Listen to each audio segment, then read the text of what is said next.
इस कार्यक्रम के प्रायोजक हैं महात्मा गांधी अस्पताल जयपुर। नमस्कार, A1 टीवी के इस खास कार्यक्रम हेलो डॉक्टर में आपका स्वागत है। हम लोग अक्सर बातचीत में सदियों से कहते आए हैं कि ये आदमी दिल से सोचता है, ये आदमी दिमाग से सोचता है, और हम लोग आम तौर पर ये मानते हैं कि दिल अलग होता है, दिमाग अलग होता है। पर बायोलॉजिकल फैक्ट ये है कि मनुष्य की शारीरिक संरचना में दिल और दिमाग एक ही जगह होते हैं, और वो दिमाग में ही होते हैं। चाहे व्यक्ति दिल से सोचे, भावना प्रधान व्यक्ति हो, चाहे योजना प्रधान व्यक्ति हो, वो सोचता दिल दिमाग से ही है। और ये दिमाग है जो पूरे शरीर की सारी क्रियाएं नियंत्रित करता है। आपका शरीर कुछ भी करता है, कुछ भी सूंघता है, कुछ भी सुनता है, कुछ भी स्वाद चखता है, उस सब का एहसास दिमाग में जाकर रजिस्टर होता है। दिमाग ही उस एहसास को आपको कराता है। इसलिए दिमाग, मस्तिष्क मनुष्य के जीवन की, प्रतिदिन की दिनचर्या की सबसे महत्वपूर्ण कड़ी है, और इसकी सर्जरी, इसकी बीमारियां, इसको लेकर तरह तरह की भ्रांतियां बरसों से चली आ रही। लोगों में डर बैठा हुआ है, दिमाग का ऑपरेशन होगा, दिमाग खोला जाएगा और इतने टाँके लगेंगे, उतने टाँके लगेंगे, पता नहीं कहाँ से हम सुनते आ रहे। और जब कोई एक्सीडेंट होता है तो ये पहला सवाल होता है, हेड इंजरी तो नहीं है। हेड इंजरी का मतलब मानते हैं आदमी गया, बहुत मुश्किल बचना। इन सभी बातों पर आज डॉक्टर पंकज गुप्ता हमारे साथ हैं, और SMS मेडिकल कॉलेज में बरसों अपनी सेवाएं देने के बाद अब Mahatma Gandhi medical college university में न्यूरो सर्जरी के विशेषज्ञ हैं, हेड हैं यूनिट के। और इनसे हम आज जानना चाहेंगे कि वास्तव में दिमाग की संरचना क्या है, उसका काम क्या है, और कौन कौन सी बीमारियां वहाँ जन्म लेती हैं, और सर्जिकल तरीके से कौन सी बीमारियों का इलाज किया जा सकता है, कौन सी बीमारियों का इलाज केवल मेडिकल तरीकों से होता है। तो डॉक्टर साहब, आपका बहुत स्वागत है। नमस्कार अनिल जी, आपने बहुत बढ़िया बात कही कि जैसे फिल्मों में देखा है, दिल दे चुके सनम, दिल दे के देखो दिल दे के देखो जी। इस टाइप की जो चीज़ें हैं, दिल अपनी जगह है, उसका काम है, दिल का काम है धड़कना, अपने जो ब्लड को सर्कुलेट करना। इवन ये दिल भी दिमाग से ही कंट्रोल रहता है जी। अब दिमाग में अलग अलग सेंटर्स होते हैं, हर एक सेंटर को एक जिम्मेवारी दी गई है। जैसे सोचना एक अलग, लाइक फ्रंटल लोब का काम है सोचना। फ्रंटल लोब के ही पीछे वाले पार्ट का काम है कि एक तरफ के हाथ पैर को कंट्रोल करना, शरीर की जो संवेदनाएं आ रही हैं उनको दिमाग में रजिस्टर करना। और ऑलरेडी जो हमारे पास हमारे दिमाग को एक कंप्यूटर है जी, उसमें ऑलरेडी जो इंफॉर्मेशंस वहाँ पे उपलब्ध हैं, याददाश्त जिसको कहते हैं, जिसको याददाश्त कहते हैं जी, उसमें जो नई संवेदनाएं हमारे पास आ रही हैं जी, उसके हिसाब से हमारे को कैसे रिएक्ट करना है, उसके लिए हमारे को कुछ संवेदना भरा, जैसे कोई जिसको हम बोलते हैं इमोशनल, वो उसके लिए होता है एक हिप्पोकैम्पस लिम्बिक सिस्टम जिसको हम बोलते हैं।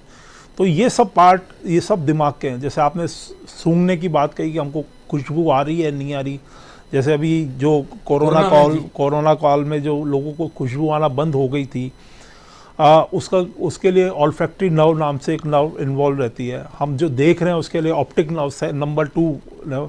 हमारी जो आंखों का जो मूवमेंट हो रहा है उसके लिए 3, 4, 6 नर्व। हम जो सुन पा रहे हैं 8 नर्व। इस टाइप की जो अलग अलग नर्व्स की जिम्मेवारी अलग अलग जगह पे होती है। हम जो संतुलित ढंग से चलते हैं उसके लिए सेरिबेलम इन्वॉल्व। अगर उसमें कोई प्रॉब्लम होती है तो हम आराम से उसको आइडेंटिफाई कर सकते हैं, आदमी शराबी की जैसे चलता है। तो इस तरह दिमाग बहुत इम्पोर्टेंट है। जैसे पिट्यूटरी ग्लैंड है, मास्टर ग्लैंड जिसको बोलते हैं, वो पूरे शरीर को अपने हार्मोन्स के द्वारा पूरी नियंत्रित रखती है। जी। ये डॉक्टर साहब, बहुत सारी बीमारियां होती है दिमाग में, इतना छोटा सा कंप्यूटर, और दुनिया जहान की बातें, याददाश्त भी वहाँ, नए विचार भी वहाँ, नवाचार भी वहाँ। ये जो सृष्टि है पत्थरों के युग से यहाँ तक पहुँची, जितने इनोवेशन हुए, जितने वैज्ञानिक प्रयोग, अनुसंधान, सभ्यता, संस्कृति, गायन, लिपि, सुर, सब इस दिमाग ने पैदा किए। सब कुछ हमने जनरेट किया। आदमी पत्थर से रगड़ रगड़ के बिजली, आग पैदा करता था, कच्चा मांस खाता था, उसी आदमी ने इस दिमाग के जरिए सोचकर पहिया बनाया, आग का आविष्कार किया, चुंबक को ढूंढा। इन 3 बड़े आविष्कारों, 3 बड़ी खोजों से पूरी दुनिया यहाँ तक पहुँची है। आज चुंबक ना हो तो ये आप टीवी पर प्रसारण नहीं देख सकते, बिजली नहीं हो तो नहीं देख सकते, आग नहीं हो तो कुछ। तो ये जो दिमाग ने, इतने से दिमाग ने हजारों साल में इनोवेशन कर करके विद्या, किताबें, रचना, लिपि, हर देश की अपनी भाषा, हर प्रदेश की अपनी भाषा, उसकी लिपि, क्या क्या नहीं कर दिया इस दिमाग ने। ये मनुष्य का इतना सा दिमाग इतना सब करता है। इस छोटे से दिमाग के बारे में बहुत बड़ी बड़ी बातें की जा सकती है, हम बहुत थोड़े समय में बात करने की कोशिश करेंगे। डॉक्टर साहब, सबसे पहले आम तौर पर सिर दर्द एक बीमारी है, और सिर दर्द जुकाम से भी होता है, सिर दर्द कई चीज़ों से होता है, एसिडिटी से भी होता है। लेकिन कैसा सिर दर्द हो कि उसको दिमाग की किसी बीमारी का द्योतक माना जाए? देखिए, आमतौर पे जो सिर दर्द होता है आज के ज़माने में, जो सिर दर्द है, तो बहुत कॉमन कारण है स्ट्रेस। आज हर आदमी स्ट्रेस में रहता है, किसी ना किसी तरह का स्ट्रेस। लेकिन जो आपने जो सवाल पूछा कि अलार्मिंग हेडेक कौन सा है, अलार्मिंग सिर दर्द कौन सा है, उसके लिए मैं ये कहना चाहूँगा कि जो एक लगातार जो हेडेक है जिसकी फ्रीक्वेंसी बढ़ रही है, और जो जनरली सुबह के टाइम पे होता है, और उसके साथ साथ उल्टी होना या आंखों के सामने ब्लरिंग आना, धुंधलापन जिसको बोलते हैं वो आना, या डबल दिखाई देना, या आदमी सुस्त रहना चालू कर दे अल्टर्ड सेंसोरियम में, जैसे अनकॉन्शियस सा बीच बीच में हो जाए, या उसके साथ में और प्रॉब्लम जैसे मिर्गी का दौरा आना, या एक तरफ के हाथ पैर में सूनापन आना, या चेहरे पे सूनापन आना, या कानों से एक कान से सुनाई कम देना, ये सब अलार्मिंग सिम्टम्स होते हैं जिसके तहत हमको प्रॉपर ट्रीटमेंट करवाना चाहिए, तुरंत न्यूरो के डॉक्टर को दिखाना चाहिए। जी। और डॉक्टर साहब, इसमें बहुत कॉमन सी बात है ब्रेन हेमरेज। एक्सीडेंट होता है तब भी होता है, बिना एक्सीडेंट भी ब्रेन हेमरेज होता है। जी। तो सबसे पहले जिस बीमारी का नाम दिमाग से लिया जाता है, दिमाग की का नाम आती है, मस्तिष्क का नाम आती है, ब्रेन हेमरेज हो गया। तो ये ब्रेन हेमरेज कब होता है, कैसे होता है, और इसमें क्या सावधानी बरतनी चाहिए, क्या तत्काल उपाय करना चाहिए? देखिए, ब्रेन हेमरेज तो एक बहुत ही साइंटिफिक वर्ड आपने यूज़ किया। जनरली लोग मेरे पास फ़ोन करते हैं, साहब क्लोटिंग आ गई, हमको बताया क्लोटिंग आ गई। हाँ, क्लोटिंग आ गई जी। तो क्लोटिंग को हम 2 पार्ट्स में डिवाइड करते हैं कि एक तो दिमाग की नस का फटना जी, जिसके कारण की हेमरेज होता है, जी हाँ, ब्रेन हेमरेज हो गया। दूसरा होता है कि ब्रेन जो नस है वो ब्लॉक हो गई, जिसके कारण दिमाग का हिस्सा जो कि रक्त संचार से जिंदा रहता है वो सूख गया, उसको हम बिल्कुल इन्फेक्शन बोलते हैं। तो उसका सबसे कॉमन कारण है ब्लड प्रेशर ज़्यादा होना, अनियंत्रित blood pressure. Doctor, high blood pressure से होता है या लो से भी ऐसा कुछ होता है? लो से नहीं होता, जनरली लो से नहीं होता। हाई ब्लड प्रेशर एक बहुत कॉमन कारण है। उसके साथ साथ जो एसोसिएटेड प्रॉब्लम्स होती है, अनकंट्रोल्ड डायबिटीज होना, या हार्ट की कोई बीमारी होना, या अत्यधिक मोटापा होना। जी, मतलब बेसिकली आपकी सेडेंटरी लाइफस्टाइल, मतलब आप बिल्कुल लेजी हो, बिल्कुल आप कोई कार्य नहीं कर रहे, आपके मानसिक तनाव ज़्यादा है और शरीर फैले जा रहा है, आप खूब सारा खा रहे हो, ये सब जो प्रॉब्लम्स हैं, ये सब आपका ब्रेन हेमरेज की तरफ ले जा सकते हैं। बिल्कुल, डायबिटीज से आपके खून की नसें कमजोर होती है, सिकुड़ती है, और उसमें कोलेस्ट्रॉल और इन एडिशन वो और जमा होता है। तो ये सब चीज़ें हैं वो आपकी जो खून की नसें हैं उनको कमज़ोर करती है, और उसके कारण हाई ब्लड प्रेशर, किसी भी दिन आप बहुत ज़्यादा स्ट्रेस में होते हो तो वो नस फट सकती है, जिसके कारण कि ब्रेन हेमरेज हो सकता है। अब ब्रेन हेमरेज कई बार छोटा सा होकर रह जाता है, कई बार काफ़ी उसका भयानक रूप ले लेता है, जो कि नज़दीक के दिमाग को भी प्रेशर डालता है। तो ऐसे में अपने को तुरंत डॉक्टर को दिखाना चाहिए, जो वो सीटी स्कैन वगैरह जो भी करवाए, इन्वेस्टिगेट करा करके, ताकि वो देखे कि इसका इलाज ऑपरेशन से संभव है या बिना ऑपरेशन के भी संभव है। तो इसका तुरंत अपने को डिसाइड करना पड़ेगा ताकि मरीज की जान बच सके। डॉक्टर साहब, ये हेमरेज एक्सीडेंट में जो होता है, सर फट जाता है एक्सीडेंट में बहुत सारा, वो अलग तरह का? जी, वो तो डायरेक्ट ट्रॉमा हुआ, जी। वो तो डायरेक्ट ब्रेन को, आपके स्कल को कोई भी चीज़ आके, जैसे आज कॉमनली हम देखते हैं सबसे कॉमन चीज़, आज हमारे पास जो पेशेंट आते हैं high speed road traffic accident के, बिल्कुल जी। जिसमें देखिए पहले कुछ सालों पहले जब हेलमेट नहीं था हाँ जी, या हेलमेट जरूरी नहीं था गवर्नमेंट के द्वारा, और आज भी कई जगह तो पहनते नहीं आज लोग। भी कई लोग बस जी। उसको कंधे पे डाल के चलते हैं। हाँ तो उस जमाने में हमारे पास शाम होते होते, रात होते होते कई सारे पेशेंट जी। जो टू व्हीलर्स वाले जो आते हाँ, थे एक्सीडेंट जी। वाले, वो उनकी तादाद बहुत ज़्यादा थी। लेकिन आज उनकी तादाद काफ़ी लिमिट में आ गई, काफ़ी कम हो गई है। जी। और इसके अलावा ये जो हेड इंजरी के कारण जो ब्रेन हेमरेज होता है, जी। उसके और कारण है, जैसे ऊंचाई से गिरना, इसके हाँ। कारण भी सर फट एनी सकता एक्सीडेंट, है। एनी काइंड ऑफ एक्सीडेंट जी। Can cause this brain haemorrhage. जी। लेकिन इम्पोर्टेंट चीज़ ये है कि आज उसका इलाज संभव है बखूबी, बशर्ते कि आप आज टाइम से, आप जो भी रेलिवेंट डॉक्टर और न्यूरोसर्जन है उसके पास आप पहुंच जाओ और वो टाइम से इलाज चालू हो जाए। आज दिक्कत ये है कि राजस्थान हालांकि पहले से काफ़ी कवर कर रहा है, लेकिन आज हमारा जो मैक्सिमम पॉपुलेशन, मैक्सिमम लोग जो है ना पेरिफेरी में रहते हैं, जहाँ हर जगह हम ये उम्मीद नहीं करते कि वहाँ पे न्यूरोसर्जरी की सुविधाएं उपलब्ध होंगी। जी। लेकिन आज हमारे पास मोबाइल है, व्हाट्सअप है, और आज हर एक छोटे छोटे कस्बे में आज हमारे पास सीटी स्कैन उपलब्ध है। जी। तो मैं आपके चैनल के माध्यम से जो भी डॉक्टर्स जो भी वहाँ पे आप ये प्रोग्राम देख रहे हैं, तो उनको मैं ये रिक्वेस्ट करूँगा कि आप लोग मरीज का सीटी स्कैन तुरंत करवाएं और एक 8-10 सेकंड की मरीज की क्लिनिकल क्लिप, वीडियो क्लिप जी। वो ले लें में, और वो जो भी आपको जो भी न्यूरोसर्जन सूट करता है जी। उनको आप उनको दे दीजिए, तुरंत व्हाट्सएप पे भेजिए। तुरंत व्हाट्सएप पे भेज दीजिए, उनसे ओपिनियन ले लीजिए कि इसको ऑपरेशन की जरूरत है या नहीं है। जी। तो आज मैं आपको बता रहा हूँ कि लगभग हेड इंजरीज में 80% पेशेंट्स इस तरह के होते हैं जिनको कि ऑपरेशन की जरूरत नहीं होती, जो कि वहीं पे अपने गांव में या कस्बे में उनका ट्रीटमेंट वहीं पे हो सकता है। जी। उसके लिए आप भले ही उसे बारी बारी आप वीडियो कंसल्टेशन कर लीजिए, मरीज की कंडीशन दिखा दीजिए, ट्रीटमेंट पूछ लीजिए। उससे हम सोसाइटी को ये दे सकते हैं कि सोसाइटी के ऊपर सोशो इकोनॉमिक स्टेटस कम पड़ेगा। क्योंकि आज मान लो कहीं बेचारा कोई आदमी गांव से जयपुर चल के आता है, उसके साथ 5 लोग और आते हैं, तो पैसे का जी, जी, नुकसान, हाँ। काम का नुकसान, सब चीज़ों का होता भी नुकसान नहीं बहुत के पास पैसा। बिल्कुल। डॉक्टर साहब दरअसल जो इंजर्ड होकर आदमी आता है हेड इंजरी के साथ, चाहे उसका एक्सीडेंट रोड पर हुआ हो, चाहे छत से गिरा हो, मैं समझता हूँ कि उसकी जो लड़ाई होती है ज़िंदगी की, वो रेस अगेंस्ट टाइम होती है। उसके लिए टाइम बहुत इंपॉर्टेंट होता है।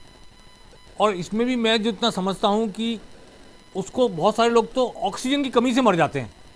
उनको आपके अस्पताल तक लाने के दौरान बीच में अगर एम्बुलेंस में ऑक्सीजन नहीं है तो शायद उसी से उनकी ब्रेन डेड हो जाती है। तो वो एक आप फैक्टर है, इस पर मैं चाहता हूँ रोशनी डालिए कि क्या करना चाहिए। बहुत बहुत ज़्यादा इम्पोर्टेंट सवाल है, बहुत ही अच्छा सवाल आपने उठाया। देखिए क्या होता है कि आज सपोज हेड इंजरी यहाँ पे हुई, मेरा ये दिमाग का ये हिस्सा अगर फट गया और यहाँ पे क्लॉट जमा हो गया, तो at the time of injury ये क्लॉट यहीं पे सेंटर्ड है। लेकिन जैसे अपने कहीं भी चोट लगती है वहाँ पे आसपास सूजन बढ़ती है, तो अगर इसके चारों तरफ सूजन धीरे धीरे टाइम से बढ़ती जाएगी, और आप ये देखिए अगर पेट में कोई चीज़ प्रॉब्लम है तो पेट फूलेगा, लेकिन दिमाग को फैलने की जगह कहीं नहीं है, क्योंकि ये हड्डी बहुत मजबूत है, तो इसके ये फैल नहीं सकता। तो अल्टीमेटली जो दिमाग कहाँ जाएगा, गर्दन के हिस्से में, जी, स्पाइन में, तो वहाँ से हर्निएट करेगा तो पेशेंट एकदम से कोलैप्स हो जाएगा, एकदम से अनकॉन्शियस हो जाएगा, कोमा में चला जाएगा। जी। तो ये जो टाइम है ये बहुत इंपॉर्टेंट है, इसको हम कहते हैं गोल्डन आवर।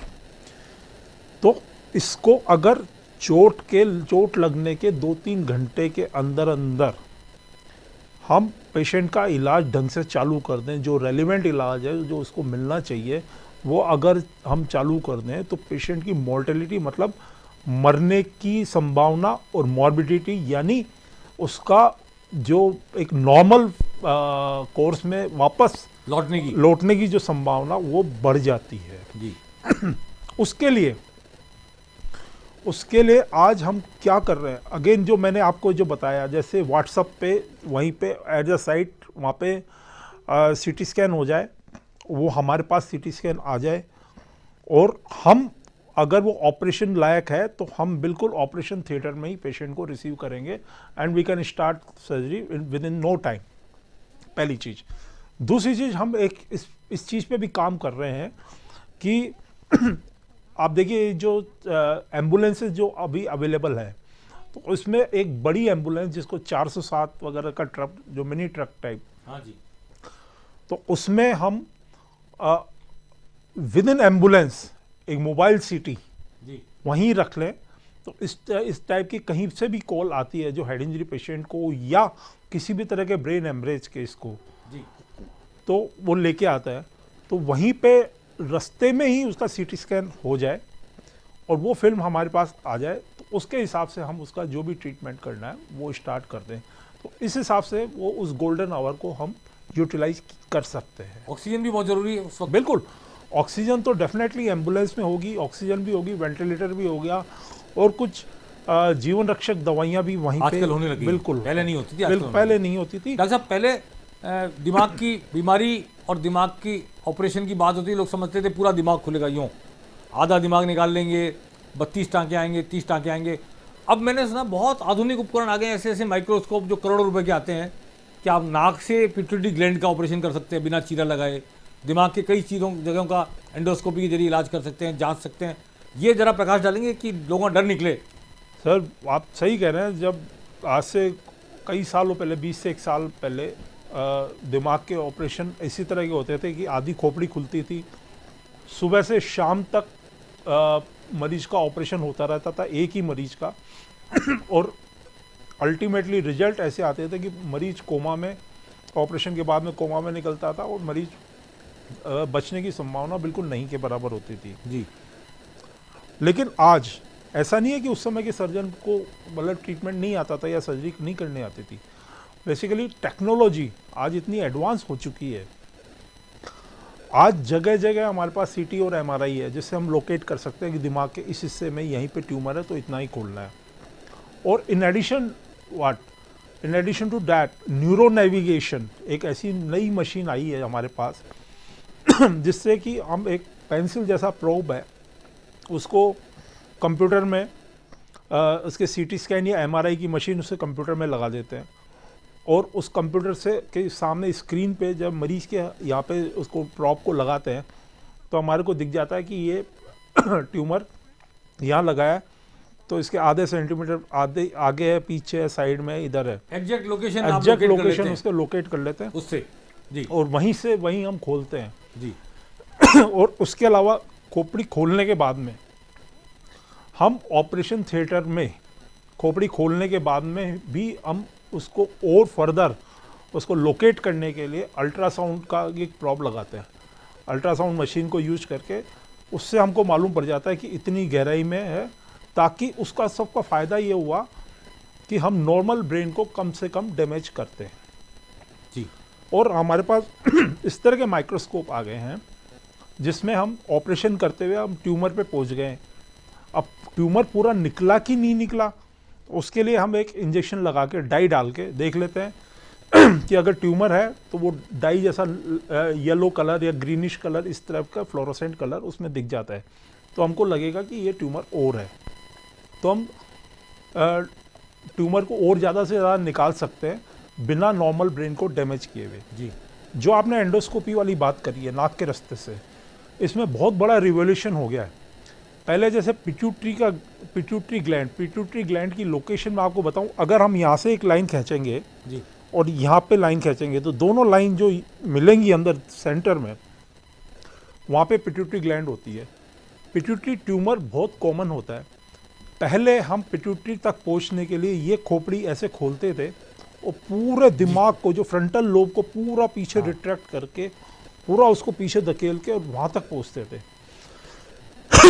सेम यहाँ से आप इमेजिन कीजिए कि यहाँ से लेकर के और पीछे तक के यहाँ के जो भी ट्यूमर्स हैं जी जिनको हम स्कल बेस के ट्यूमर्स बोलते हैं, न केवल पिट्यूटरी बल्कि नाक के रास्ते से, नाक के कॉरिडोर से हम पूरे स्कल बेस के ट्यूमर्स, इवन गर्दन का जो अपर पार्ट है जिसको अप टू C1 और C2, सर्वाइकल 1 और सर्वाइकल 2 वर्टिब्रा के तक भी नाक के रास्ते से दूरबीन एंडोस्कोपी से जाकर के देख सकते हैं और कट भी कर सकते हैं। बिल्कुल, हम बिल्कुल कर रहे हैं, ऑपरेट कर देते हैं। बिल्कुल कर रहे हैं हम इसको, बहुत मतलब ही उस ऑपरेशन नॉर्मल के दिमाग खोलने की जरूरत नहीं, सर खोलने की जरूरत नहीं, नहीं, नाक के रास्ते से आप गए, बिल्कुल बिल्कुल आपने लोकेट किया और कट किया और निकाल लिया ट्यूमर। निकाल भी लेंगे उसको? बिल्कुल निकाल रहे हैं। अच्छा जी, बहुत कॉमन। हम तो घबराने डरने की जरूरत नहीं है, कोई खून खच्चर नहीं होगा, कोई टाके नहीं आएंगे, क्योंकि हमारे पास उसमें नेविगेशन की भी मशीन है। नेविगेशन से हम ये लोकेट कर लेते हैं जो कैरोटिड आर्टरीज है जी, जो स्कल बेस में, जो सबसे ज़्यादा डर कैरोटिड आर्टरीज का होता है, जो खून की नस जो दिमाग में ले जाती है। तो नेविगेशन से हम उसको ये देख लेंगे कि वहाँ पे कैरोटिड आर्टरी की लोकेशन ये है। अगर हमको कहीं डाउट लग रहा है कि यहाँ पे कैरोटिड आर्टरी है, तो हमारे पास इंट्रा ऑपरेटिव अल्ट्रासाउंड है, जो डॉपलर बोलते हैं अपन, जो अपन करवाते हैं कैरोटिड डॉपलर वगैरह, डॉपलर टेस्ट। तो वो प्रॉब लगा करके हमको लोकेट, तो उसमें उसकी आवाज़ आएगी, ढूम ढूम ढूम, अलग ही साउंड आएगी जी जी, तो हम समझ जाएंगे यहाँ इस एरिया में नहीं जाना, यहाँ पे खतरा है जी। तो इस तरह की जो सारी चीज़ें हैं। प्लस हमारे पास ऑपरेशन थिएटर में आजकल मोबाइल सीटी है। मोबाइल सीटी का मतलब ये है कि पेशेंट की खोपड़ी यहाँ खुली हुई है, खोपड़ी खुली हुई है, आपने देख लिया, आपने ट्यूमर ऑपरेशन कर दिया, आपको लगा है कि ट्यूमर पूरा निकल गया है, फिर भी आपको उसको रिकन्फर्म करने के लिए कि ट्यूमर पूरा निकला कि नहीं, आपने वहीं पे जोड़ दिया। मोबाइल सीटी की मशीन ऐसे आएगी 5 मिनट में सीटी स्कैन होगा, सामने पिक्चर आ जाएगी कि आपको इसमें ये इस जगह पे ट्यूमर बचा हुआ है, तो आप उसको वापस निकाल सकते हैं। दोबारा ऑपरेशन की जरूरत नहीं, उसी दिन कर लेंगे। बिल्कुल बिल्कुल, सेम टाइम जी जी। और इस तरह सेम चीज़ ऐसी भी आने लगी, इंट्रा ऑप MRI जिसको बोलते हैं। वही MRI की मशीन, MRI के सूट में मरीज को ले जाया जाता है।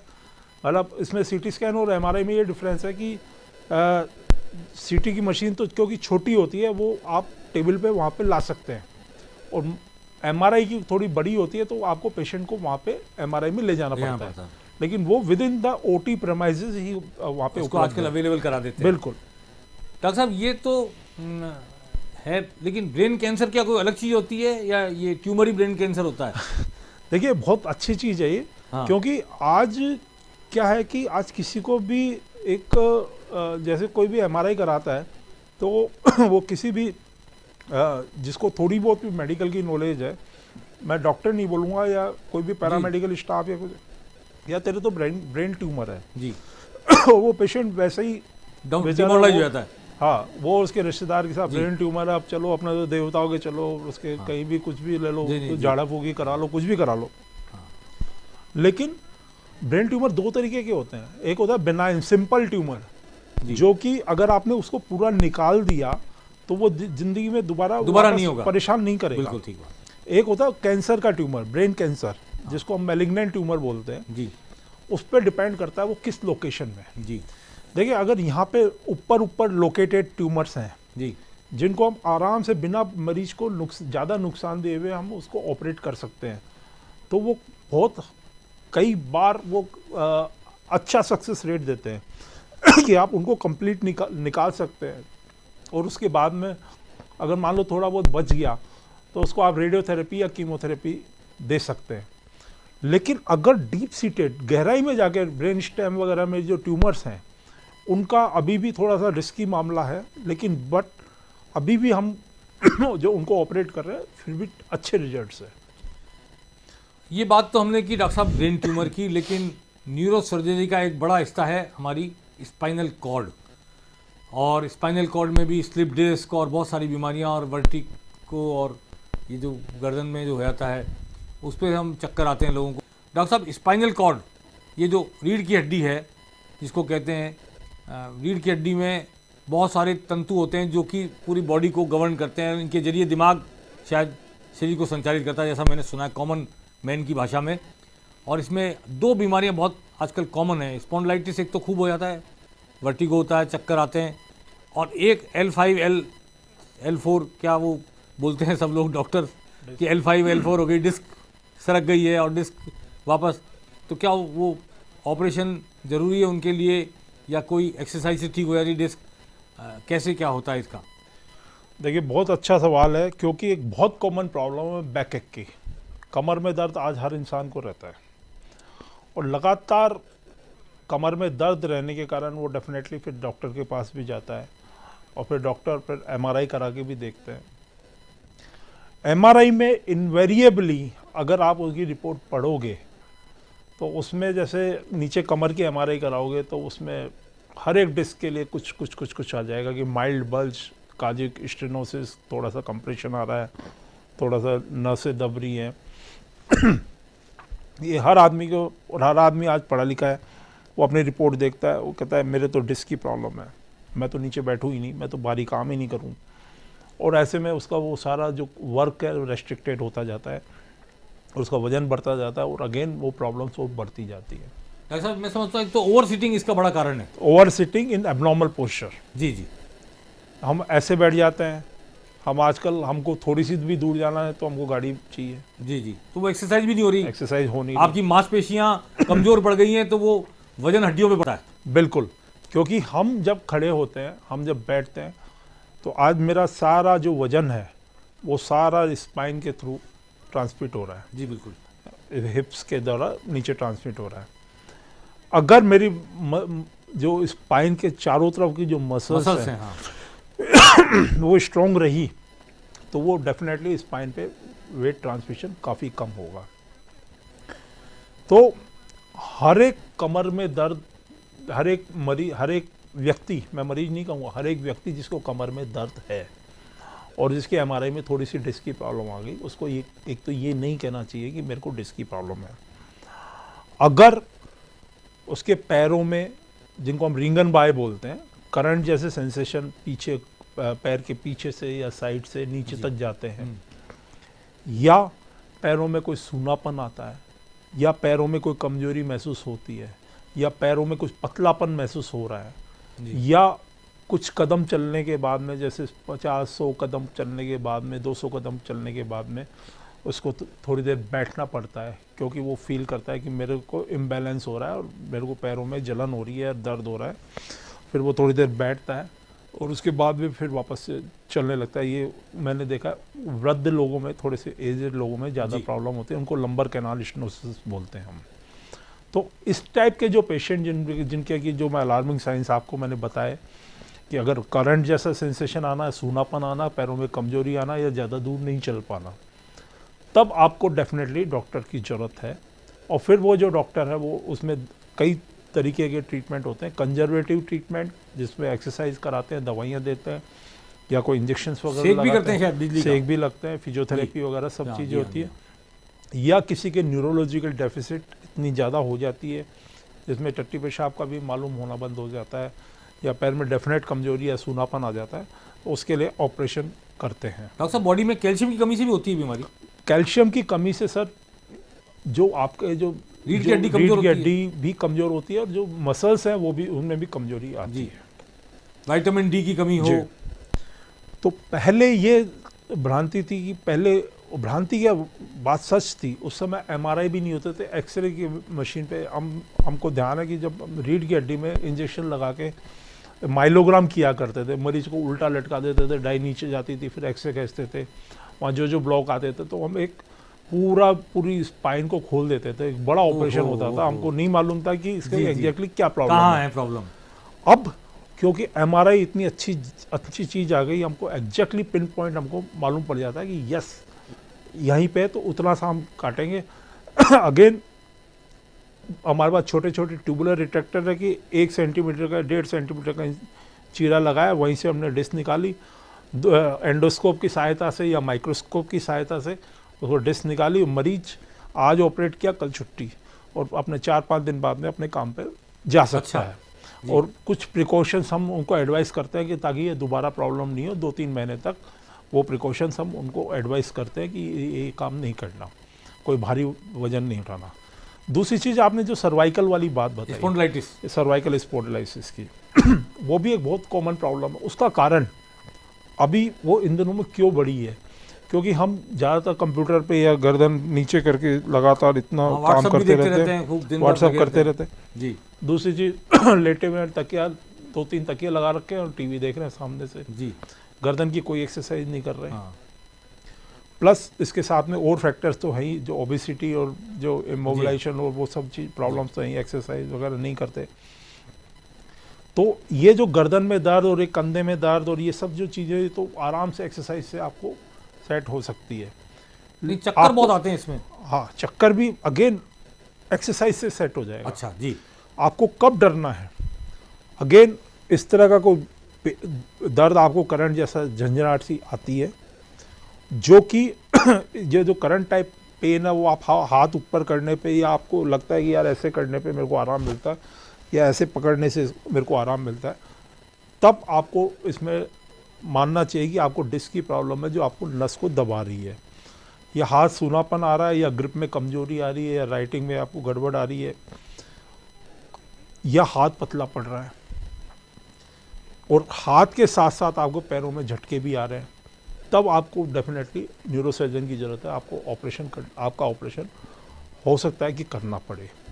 अगेन पहले ज़्यादातर ऑपरेशन पीछे से करते थे हम पूरा लंबा खोल के सारी हड्डियों को, जी। 6-7 हड्डियों को, पूरी लेमिनेक्टमी जिसको हम बोलते थे, जी, वो सारा कट के, उससे बहुत ज़्यादा आदमी पूरी ज़िंदगी भर पट्टा लगाए घूमता रहता था। लेकिन आज छोटे छोटे चीरों से अगेन एंडोस्कोप या माइक्रोस्कोप के थ्रू हम वही डे केयर, यानी आज ऑपरेशन करें कल उसको छुट्टी कर दें, जी, और बिना कोई बिल्कुल छोटे छोटे चीरों से, बिना कोई ब्लड लॉस। पहले हम इस तरह के ऑपरेशन 2-2 यूनिट ब्लड करवा लेते थे, मरीज को लगाते थे 2 यूनिट ब्लड। अभी कोई ब्लड ट्रांसफ्यूजन की भी जरूरत नहीं है। जी। तो आजकल ये बेसिकली जो सारा जो खेल है, टेक्नोलॉजिकल एडवांसमेंट ने सब टेक्नोलॉजी- ऐसा कर दिया कि डरने की जरूरत नहीं रही अब, और भयावहता नहीं रही इसमें, बीमारियों में, बिल्कुल। दिमाग की बीमारियों में और ऑपरेशंस में, और खासतौर पर स्पॉन्डिलाइटिस और L5 L4 इन सब में एक्सरसाइज और एक्सरसाइज के अलावा बहुत माइनर ऑपरेशन से सब ठीक जी हो जाता है। जी बिल्कुल दादा, मैंने सुना है कि जो अपनी रीढ़ की हड्डी होती है, इसमें छोटे छोटे तंतु होते हैं बहुत सारे, जी। वो शायद बॉडी को गवर्न करते हैं। जैसे पैरालिसिस होता है, हाथ को, पाँव को पैरालिसिस, ये सब यही रीढ़ की हड्डी से गवर्न होता है, ऐसा मैंने सुना है। बिल्कुल बिल्कुल और आपका ऑपरेशन से भी कोई तंतु छूट जाए तो उससे भी पैरालिसिस हो जाता है कई बार। बिल्कुल बिल्कुल जी, तो इस पे कोई प्रकाश डालें। इस पे आप सही कह रहे हैं, क्योंकि हमको पहले हमको ढूंढना पड़ता था, वो उन तंतुओं में से हमको ढूंढनी पड़ती थी बीमारी कहाँ पे है। जी, अब हमको प्रॉपर्ली ऑपरेशन के पहले ही हमको ये मालूम है इमेजिंग के MRI वगैरह से कि ये तंतु वहाँ पे है। प्लस ऑपरेशन के दौरान आप देखिए कि मरीज को हमारा जो डॉक्टर है, एनेस्थेटिस्ट है, वो वहाँ पे तार लगे हुए हैं पैरों पे, जी, वो चेक करे जा रहे हैं बार बार कि इसमें मरीज को पूरी तरह बेहोश नहीं करते, जी, मरीज को पूरी तरह रिलैक्स नहीं करते, मसल रिलैक्सेशन नहीं देते। तो उसमें वो वेव से चेक करे जा रहे हैं कि यस इसमें ये इंटैक्ट है, इसमें कोई हानि नहीं हुई न पहले न, तो आप उसके सेंसेशन को जिंदा रखते हैं बाकी, बिल्कुल सेंसेशन को जिंदा रखते हैं और ऑपरेशन के सेंसेशन दौरान। से ही चेक करते हैं। बिल्कुल सेंसेशन। जी, और सेम चीज हम दिमाग में भी अप्लाई करते हैं। जी, अभी हम पिछले कुछ दिनों में मरीज को हमने एक ट्यूमर था, ब्रेन ट्यूमर था, जो कि जहाँ से दिमाग में स्पीच निकलती है, जी, वहाँ पे वो ट्यूमर मौजूद था। ऑपरेशन के दौरान उसकी स्पीच जाने का खतरा था। हमने उसको मोबाइल पकड़ा दिया कि तो अटेंडेंट से तुम्हारी वाइफ से तुम बात करते रहो। जी, जी। वो पूरे ऑपरेशन के दौरान अपनी वाइफ से बात करता रहा और हम ऑपरेशन करते रहे। तो आपको पता लगता रहा कि इसकी स्पीच खत्म तो नहीं हो रही, बस जहाँ उसका लड़खड़ाना चालू हो जाता था वहां आप रोक लेते। वहाँ हम रोक लेते थे कि अब जी। हम उसके पास में हैं। देखिए, टेक्नोलॉजिकल एडवांसमेंट, जिस दिमाग का इलाज करना इतना मुश्किल था, उस दिमाग का इलाज करने का नया नया तरीका, नई नई तकनीक, नई नई दूरबीनें, नई नई और एपरेटस इसी दिमाग ने खोज निकाले हैं दुनिया में। बस ये है, एक्स आदमी के दिमाग का ऑपरेशन हो रहा है, वाई आदमी का दिमाग कर रहा है, और जेड आदमी के दिमाग ने वो इक्विपमेंट बनाए। पर सब कुछ क्रिएशन, कविता भी, संगीत भी, वाणी भी, लिपि भी, टेक्नोलॉजी भी, साइंस भी, गणित भी, सब कुछ इसी दिमाग की देन है। और इसी दिमाग से मनुष्य का पूरा शरीर, पूरी जीवनचर्या, पूरी सोच, मेमोरी, स्मृति, सब कुछ, ज्ञान, विज्ञान, सब कुछ यहीं पर है, एक छोटे से दिमाग में। आज हमने डॉक्टर पंकज गुप्ता से जाना कि इस छोटे से दिमाग में क्या क्या है, क्या क्या बीमारियां होती है, कैसे कैसे उनके इलाज होते हैं। और बहुत ही संतोष की बात यह सामने आई कि जो दिमाग पहले पूरा खोला जाता था ऑपरेशन करने के लिए, हेमरेज हो तो भी, ट्यूमर हो तो भी, कोई और बीमारी हो तो भी, और पता भी लगाना तभी संभव था जब दिमाग खोला जाए कि कहाँ बीमारी है, कहाँ जड़ है झगड़े की। वो झगड़े की जड़ को पहले निकाल लेते हैं, ढूंढ लेते हैं, और ऑपरेशन के दौरान भी कहीं कुछ बचा तो नहीं रह गया वो भी चेक कर सकते हैं, और उसके जो प्रभाव हो सकते हैं, दुष्प्रभाव, वो भी हाथों हाथ चेक किए जा सकते हैं। तो आज हमने ब्रेन सर्जरी के बारे में और स्पाइनल कॉर्ड की सर्जरी के बारे में, L5 L4 के बारे में, स्पॉन्डिलाइटिस के बारे में, डॉक्टर साहब बहुत समय तो थोड़ा है जिसमें हमने सारी बात की, बड़ा भारी बड़ा विशद विषय है, और जितनी दिमाग की रेंज है सोचने की और कर गुजरने की, उसके हिसाब से हम बहुत कम बात कर पाए। लेकिन आज आप हमारे स्टूडियो में आए, आपका बहुत बहुत शुक्रिया, और फिर किसी दिन आपको मौका देंगे, आपसे हम आपको याद करेंगे, कष्ट देंगे आपको आने के लिए कि एक बार फिर कभी हमारे A1 टीवी के दर्शकों से रूबरू हों, और बची हुई बातें, स्पाइनल कॉर्ड का कैंसर और बहुत सारी बातें रह गई हैं, और कौन कौन सी चीज़ों से और दिमाग पर दूसरी बीमारियां हो सकती है, मिर्गी कैसे होती है, सब बातें हम कर सकते थे, समय की सीमा है। लेकिन फिर एक बार कभी डॉक्टर साहब से रूबरू होंगे। डॉक्टर पंकज गुप्ता, महात्मा गांधी अस्पताल के न्यूरो सर्जरी के विशेषज्ञ आज हमारे बीच थे, और इनसे हमने दिमाग को लेकर, मस्तिष्क की सर्जरी को लेकर सारी तमाम बातें की। बहुत बहुत धन्यवाद डॉक्टर साहब आपका। नमस्कार।